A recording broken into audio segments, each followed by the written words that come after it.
Ano po yung kwentong baka natin ngayon?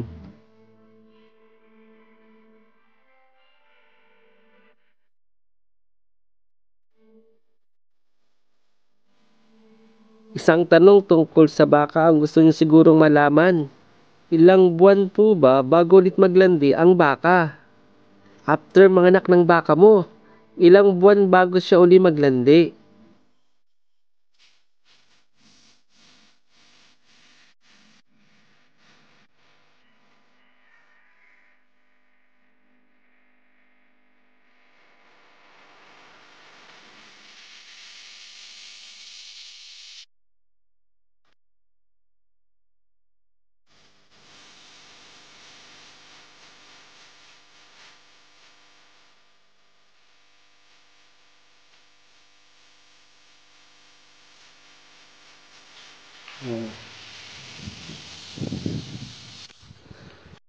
Taon-taon po ba ay nadadagdagan yung mga bisiro nyo sa inyong pastulan? Napakagandang bagay kapag taon-taon may alaga kang bagong maliit na baka. Gaano kasipag maglandi yung mga baka nyo? Gaano sila kabilis magpadami? Nasa inahin ang susi sa pagpapadami ng mga baka. Kung may balak po kayo na magkaroon ng maraming baka, dapat magkaroon kayo muna ng magandang inahin. Nang una, mag-i-invest tayo sa magandang inahing baka. Tuwing susunod na mga taon, lagi may tumatakbong maliit na baka.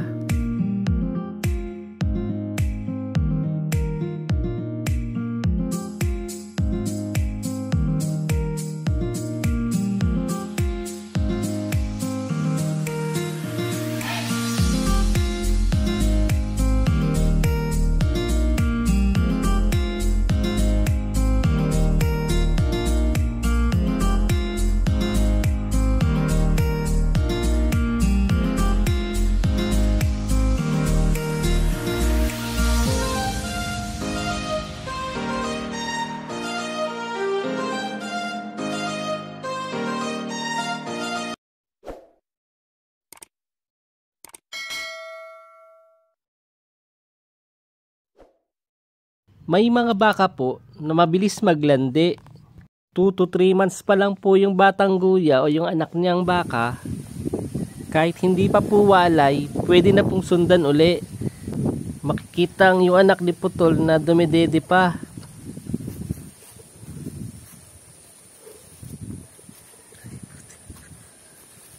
Ipapakita po namin sa inyo na pwede pa lang sundan yung maliliit na baka. Tatandaan lang po natin na dapat bago natin pasundan yung inahin na baka, dapat maganda yung source ng pagkain ng ating inahin.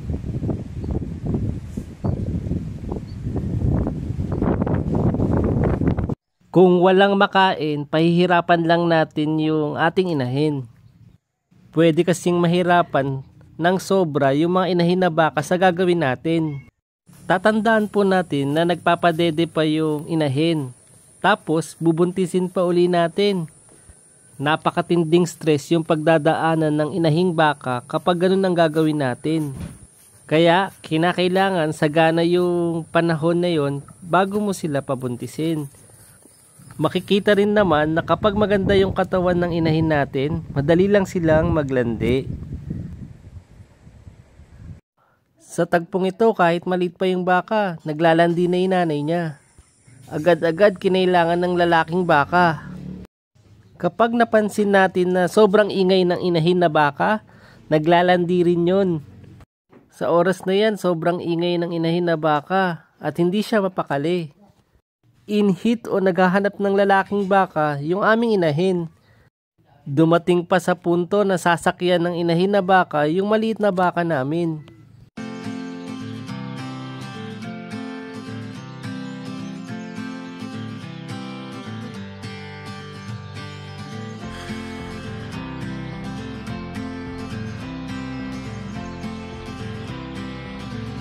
Agad-agad dapat yung pagkuha ng lalaking baka.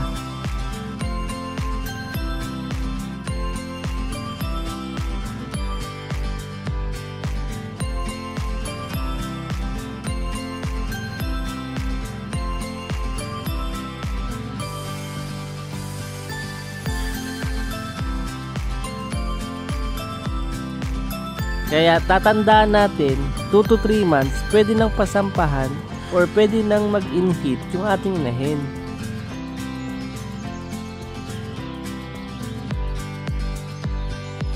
Makikita na magti 3 months pa lang yung maliit na baka kasi wala pa siyang tali sa liig.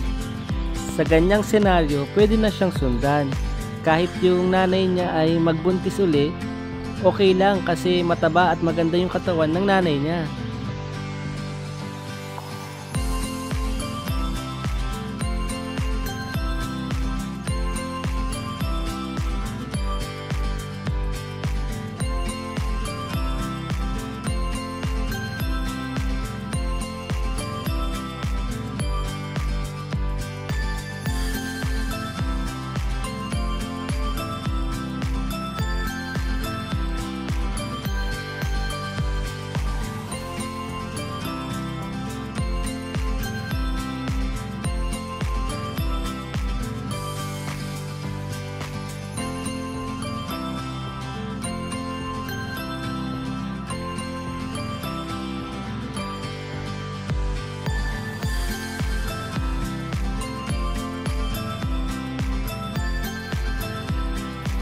Sa tagpong ito, 3 months na yung baka namin. Pwede na siyang itali.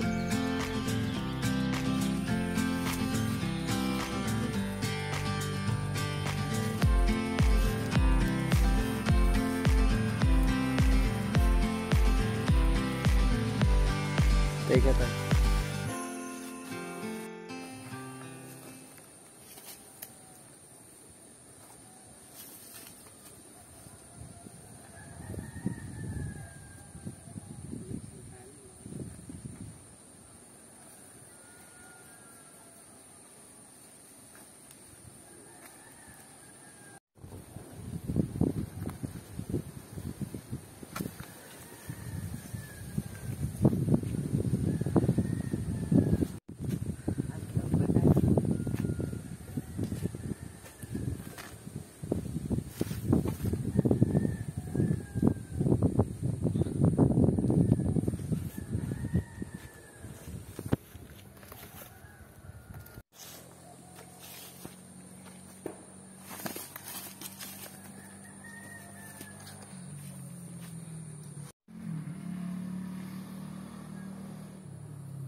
Very good, Whitey.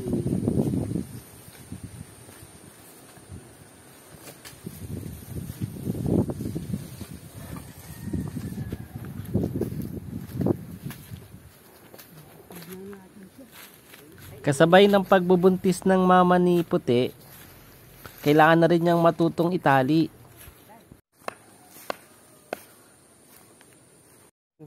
Sadyang pinapakita namin sa inyo yung edad ng baka namin sa pamamagitan ng tali para magkaroon kayo ng idea kung gaano katanda yung maliit na baka nung pasundan natin yung kanyang nanay.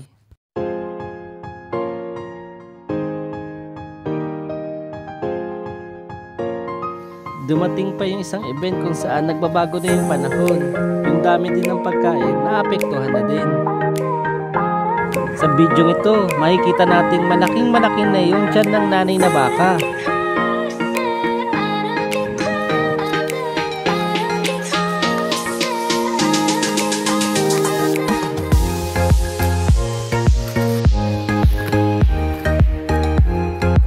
Dapat din natin ipakita na dapat marami yung pakain. Hindi pwedeng tipirin yung pakain sa ating mga baka. Gusto namin ipakita na marami kaming magpakain sa aming mga baka.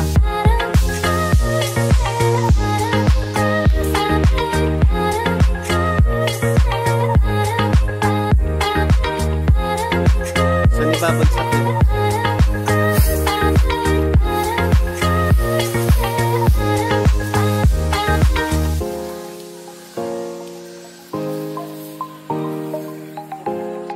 Kahit matigas na yung lupa at nagpapakita na ng senyales na nagiging dry area na yung pastulan natin,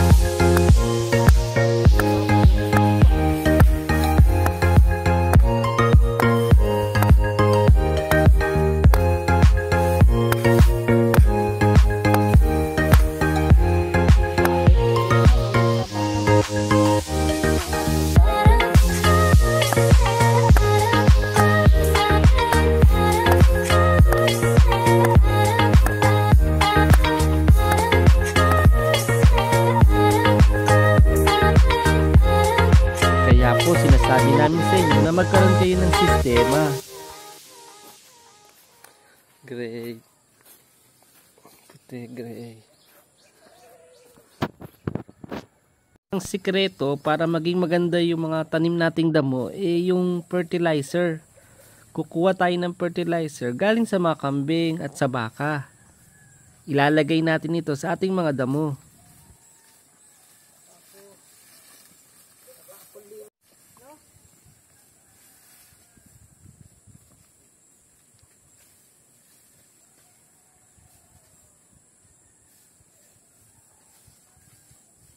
Kahit mabagal na yung mga damo na iba, meron pa rin tayong pakain sa baka. Pagkatapos, pinanganak na si Brown.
Kung hindi po kami nagtanim ng damo, walang kakainin yung mga baka namin.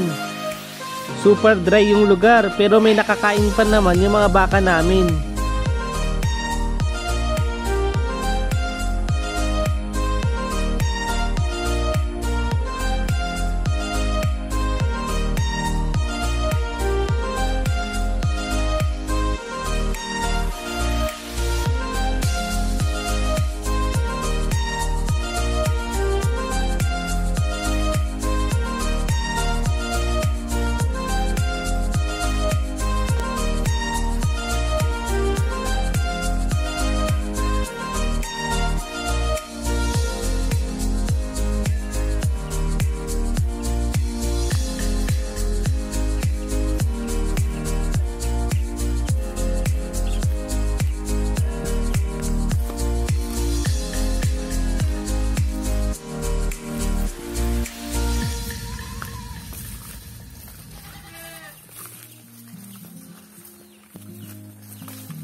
Ito na rin yung baka na dating siputin na ngayon ay gray na. Kasama niya din si Grace na balak natin gawing inahin. Sa susunod siya naman yung mga anak.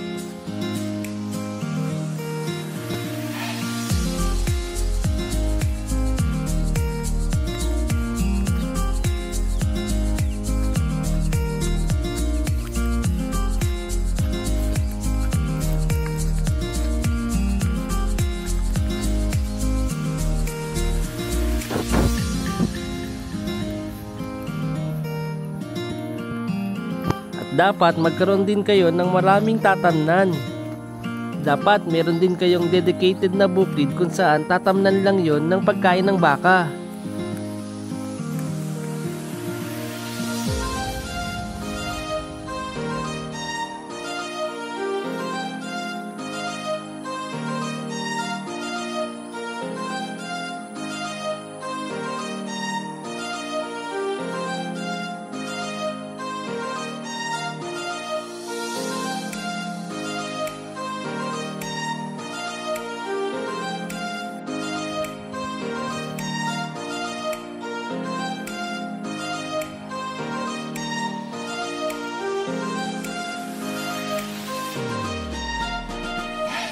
Kaya pwede nating sabihin, mabilis dumami yung mga baka nyo kapag maraming pagkain.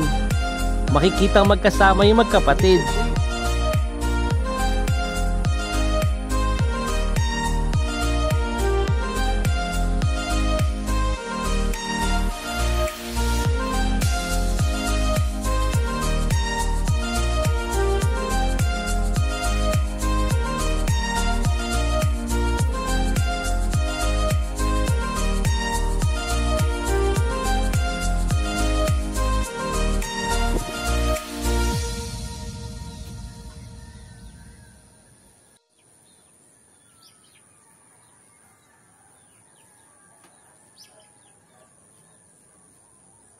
Huwag nyo din gagayain yung 2 to 3 months papabuntis nyo kagad yung baka nyo kung wala namang pagkain.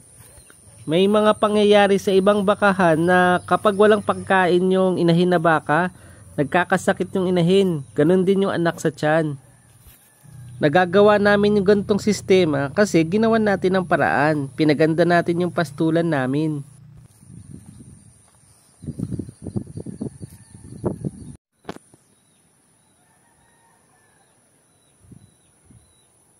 Posibleng magkaroon ng mas mabilis na baka kapag maganda yung sistema.